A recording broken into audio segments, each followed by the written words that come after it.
ನಮಸ್ಕಾರ. ನಮಸ್ಕಾರ ನಮಸ್ಕಾರ. ಈ ಕಡೆ ಬಂದಿದ್ದೀರಿ ನಟರಾಜ್ರೆ? ನಾನು ನಿಮ್ಮ ಸಿಗಂದಿನಿ ಕಾಳುಮೆಣಸು ಭಾರಿ ಫೇಮಸ್ ಆಗಿದೆ ಅಂತ ಕೇಳಿಬಂತು. ಅದರ ಬಗ್ಗೆ ಸ್ವಲ್ಪ ತಿಳ್ಕೊಳ್ಳೋಣ ಅಂತ ಬಂದೆ. ಸಿಗಂದಿನಿ ಕಾಳುಮೆಣಸಿಗೂ ನಮ್ಮ ಈ ಲೋಕಲ್ ಇಲ್ಲಿರುವ ಹಳೆ ತಳಿಗಳಾದಂಥ ಕರಿಮುಂಡ, ಪನೀರು ಇದಕ್ಕೂ ಇರೋ ವ್ಯತ್ಯಾಸ ಏನು ಅದನ್ನು ಸ್ವಲ್ಪ ತಿಳ್ಕೊಳ್ಳೋಣ ಅಂತ ಬಂದೆ. ಫಸಲು ಹೇಗಿದೆ, ರೋಗ ಹೇಗಿದೆ, ರೋಗಗಳು ಏನಾರು ಇದೆಯಾ ಅಂತ ಕೇಳೋಣ ಅಂತ ಬಂದಿದೆ. ಪ್ರಿಯ ವೀಕ್ಷಕರೇ ನಮಸ್ಕಾರ. ನಾನು ಚಂದ್ರಶೇಖರ್ ಲಿಂಬೆಕೊಂಡ ಕೃಷಿ ಸಂಗಮ ಯೂಟ್ಯೂಬ್ ಚಾನಲ್ಗೆ ನಿಮಗೆಲ್ಲ ಸ್ವಾಗತವನ್ನು ಕೋರ್ತಾ, ಇವತ್ತು ನಮ್ಮ ಜೊತೆಗೆ ನಳರಾಜರು ಇದ್ದಾರೆ, ನಮ್ಮ ಪಕ್ಕದ ತೋಟದವರು. ಅವರು ಆಗಿಂದಾಗೆ ಬರ್ತಾ ಇರ್ತಾರೆ. ನಾವು ಈ ಕಾಳುಮೆಣಸು, ಸಿಗಂದಿನಿ ಕಾಳುಮೆಣಸನ್ನು ಮಾಡಿದ್ವಿ. ಈ ಸುಮಾರು ವರ್ಷ ಹಿಂದೆ ನಾವು ವಿಡಿಯೋ ಹಾಕಿದ್ವಿ, ಒಂದು 2 ವರ್ಷ ಹಿಂದೆ. ಸಿಗಂದಿನಿ ಕಾಳುಮೆಣಸು ತುಂಬ ಜನ ವಿಡಿಯೋನ ಮಾಡಿ ಪುನಃ ಹೇಗೆ ಫಸಲು ಬರ್ತಾ ಇದೆ ಅಂತ ಕೇಳಿದರು.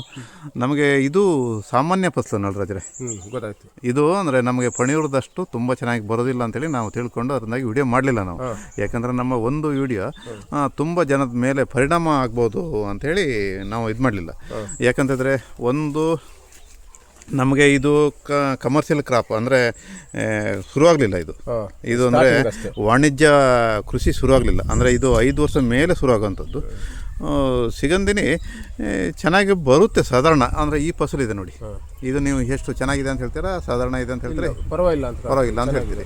ಆದರೆ ಡಿಸೆಂಬರಲ್ಲೇ ಹಣ್ಣಿಗೆ ಬರುತ್ತೆ. ನಾವು ಈ ಒಂದು ರೌಂಡ್ ಬರೀ ಹಣ್ಣನ್ನು ಕುಯಿಸಿದ್ವಿ, ಈಗ ಪುನಃ ಹಣ್ಣಾಗಿದೆ. ನಮಗೆ ಈಗ ಕೆಲಸದ ಭಾಳ ಜರೂರಿದೆ. ಅಂದರೆ ಕಾಫಿ ಕುಯಿಸೋದು, ಬೇರೆ ಬೇರೆ ಕೆಲಸಗಳು, ಅಡಿಕೆ ತೋಟದ ಕೆಲಸಗಳೆಲ್ಲ. ಇದು ಅಡಿಕೆ ತೋಟಕ್ಕೆ ಸೂಕ್ತ ಅಂಥೇಳಿ ನಾನು ತಿಳ್ಕೊಂಡಿದ್ದೀನಿ. ಸಿಗಂದಿನಿ ಕಾಳುಮೆಣಸು ಈ ಫಸಲಿದೆ, ಇದು ಅಡ್ಡಿ ಇಲ್ಲ. ಇದ್ರ ಫಸಲು ಬಗ್ಗೆ ನೀವು ಏನು ಹೇಳ್ತೀರಿ? ಈಗ ನಮಗೆ ನೋಡಿದರೆ ಇದು ಪ್ರತಿ ವರ್ಷವೂ ಇದೇ ಥರ ಫಸಲು ಇರೋದ್ರಿಂದ ಅವರೇಜ್ ಫಸಲು ಒಂದು ರೌಂಡ್ ಕುಯಿಸಿದ್ದೀವಿ. ಹೌದು. ಆದರೆ ಅದನ್ನು ಇದು ಮಾಡಿದಾಗ ಚೆನ್ನಾಗಿದೆ ಅಂತ ನನ್ನ ಒಂದು ಭಾವನೆ. ಈಗ ನಮ್ಮದು ಹಳೆ ತಳಿಗಳು ಇಷ್ಟೇ ಫಸಲು ಇರೋದು. ಇದು ನೀವು ಒಂದು ರೌಂಡ್ ಕುಯಿಸಿದ್ರಿಂದ ಸ್ವಲ್ಪ ಕಡಿಮೆ ಕಾಣುತ್ತೆ. ಪಣಿಯೂರ ಇದಕ್ಕಿಂತ ತುಂಬ ಚೆನ್ನಾಗಿ ಬರುತ್ತೆ. ಪಣಿಯೂರ ಇದಕ್ಕಿಂತ ಅಂದರೆ ಗ್ರೋತ್ ಭಾಳ ಫಾಸ್ಟ್ ಇರುತ್ತೆ. ನಿಮಗೆ ಈ ಹಸಿರು ಬೆಳವಣಿಗೆ ಉಂಟಲ್ಲ, ಇಷ್ಟು ಫಾಸ್ಟ್ ಇರುತ್ತೆ. ಇದು ಗೊಬ್ಬರಗೂಟದಲ್ಲಿ ನಾವು ನೆಟ್ಟಿರೋದು. ಈ ಗೊಬ್ಬರಗೂಟದಲ್ಲಿ ನಾವು ವಿಡಿಯೋನ ತುಂಬ ಜನ ಮಾಡಿ ಅಂತ ನಮಗೆ ಹೇಳಿದರು. ಈ ಗೊಬ್ಬರಗೂಟದಲ್ಲಿ ನಾವು ಇದರೆಲ್ಲ ಗೊಬ್ಬರಗೂಟದಲ್ಲಿ ಗೊಬ್ಬರಗೂಟದಲ್ಲಿ ಏನಾಗುತ್ತೆ ಅಂತ ಹೇಳಿದರೆ, ನಿಮಗೆ ಒಂದು ಗೊಬ್ಬರಗೂಟ ಟೆಂಪ್ರೇಚರನ್ನು ಕ್ರಿಯೇಟ್ ಮಾಡುತ್ತೆ. ಟೆಂಪ್ರೇಚರ್ ಅಂದರೆ ಉಷ್ಣಾಂಶನ ಕ್ರಿಯೇಟ್ ಮಾಡುತ್ತೆ. ಹಾಗಾಗಿ ನಾವೇನು ಮಾಡ್ತೀವಿ, ಈಗ ನಾವು ಗೊಬ್ಬರಗೂಟ ಹಾಕೋದನ್ನೇ ಬಿಟ್ವಿ, ನಾವು ನೆಡೋದನ್ನೇ ಬಿಟ್ವಿ ಹಾಗೆ. ಅಲ್ಲ, ಆದರೆ ಗೊಬ್ಬರಗೂಟ ಮತ್ತು ಸಿಲ್ವರು, ಹೌದು, ನಾವು ಮೊದಲು ಅದನ್ನೇ ಸಿಲ್ವರಲ್ಲಿ ಮಾಡ್ತಾ ಇದ್ವಿ. ಗೊಬ್ಬರಗೂಟದಲ್ಲಿ ಮಾಡಿದರೆ ಉತ್ತಮ ಪರಿಣಾಮ ಇದೆಯಾ ಏನು ಅಂತ? ಇಲ್ಲ, ಗೊಬ್ಬರಗೂಟದಲ್ಲಿ ಪರಿಣಾಮ ಇಲ್ಲ ಅಂತ ಹೇಳಿಲ್ಲ. ಗೊಬ್ಬರಗೂಟ ಸಾಯೋದಿಲ್ಲ. ಆದರೆ ಕಾಳುಮೆಣಸಿನ ಬಳ್ಳಿ ಉಂಟಲ್ಲ, ಫಾಸ್ಟ್ ಬರೋದಿಲ್ಲ.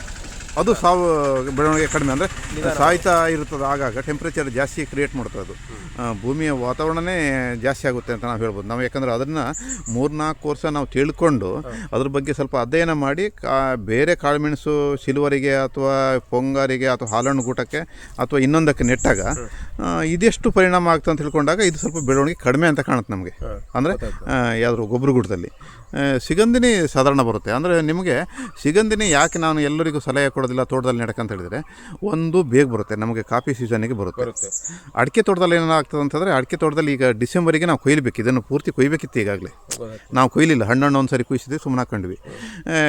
ಆವಾಗೇನಾಗ್ತದೆ, ಅಡಿಕೆ ತೋಟದಲ್ಲಿ ನಾವು ಬೇಗ ಫಸಲು ಕೊಯ್ದು ನೀರು ಬಿಡೋಕ್ಕೆ ಸರಿ ಆಗ್ತದೆ ನಮಗೆ. ಹಾರ್ವೆಸ್ಟಿಗೆ ಸರಿ ಆಗ್ತದೆ.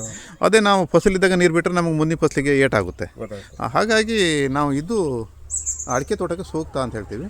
ಇದು ಭಾಳ ಫಸಲು ಅನ್ನೋದಕ್ಕಿಂತ ಒಂದು ಅಂದಾಜಿನ ಫಸಲು ಅಂತ ಹೇಳ್ಬೋದು. ನೀವು ಎಲ್ಲ ಗಿಡ ನೋಡ್ಬೋದು, ಅಂದಾಜಿನ ಫಸಲು, ಭಾಳ ಫಸಲಿಲ್ಲ ಇದರಲ್ಲಿ. ಪ್ರತಿ ವರ್ಷವೂ ಇದೇ ಅವರೇಜಲ್ಲಿ ಇರುತ್ತೆ ಅಂತ ಹೇಳ್ಬೋದು ನಾವು. ಇನ್ನು ಹಣ್ಣು ತುಂಬ ಜಾಸ್ತಿ ಆಗುತ್ತೆ ನೋಡಿ. ಹಣ್ಣು ಈಗಾಗಲೇ ತುಂಬ ಆಗಿದೆ, ಎಲ್ಲೇ ಆಗಿದೆ ನೋಡಿ, ಈ ಥರ ಹಣ್ಣಾಗಿದೆ ಇದು. ಅದಕ್ಕಾಗಿ ನಾವು ಬೇಗನೆ ಹಾರ್ವೆಸ್ಟ್ ಮಾಡಬೇಕು. ಬೇಗ ಹಾರ್ವೆಸ್ಟ್ ಮಾಡೋದಕ್ಕೆ ಅನುಕೂಲ ಇದ್ದರೆ ನಾವು ಕಾಳುಮೆಣಸು ಅಡಿಕೆಯಲ್ಲಿ ನೆಡ್ಬೋದು. ಯಾವುದನ್ನು ಸಿಗಂದಿನ ಬೇರೆ ಪಣಿಯೂರದಷ್ಟು ಇದು ವೆಜಿಟೇಡ್ ಗ್ರೋತ್ ಇಲ್ಲ, ಅಂದರೆ ಬೆಳವಣಿಗೆ ಇಲ್ಲ. ಹಸಿರು ಬೆಳವಣಿಗೆ ಸ್ವಲ್ಪ ಕಡಿಮೆ ಇದೆ. ಗೆರೆ ಸಾಧಾರಣ ಉದ್ದ ಬರುತ್ತೆ, ಗೆರೆನೂ ಸೈಜ್ ಬರುತ್ತೆ ನಿಮಗೆ.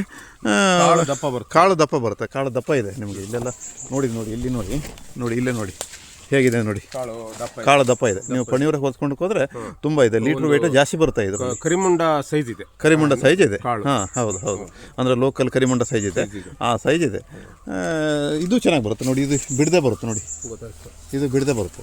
ಆದರೆ ನಮ್ಮ ಇದಕ್ಕೆ ಸಪ್ರೇಟ್ ನೆಟ್ಟಿದ್ದಕ್ಕೆ ನಮಗೆ ತೋಟದಲ್ಲಿ ನೆಡೋಕ್ಕೆ ಆಗಲ್ಲ. ಕಾಳುಮೆಣಸು ಬೇರೆ ಕಾಳುಮೆಣಸು ಜೊತೆ ನೆಡೋಕ್ಕೆ ಅಷ್ಟೊಂದು ಸೂಕ್ತ ಅಲ್ಲ ವೆರೈಟಿ. ಇದು ಸಪ್ರೇಟ್ ಮಾಡಬೇಕು.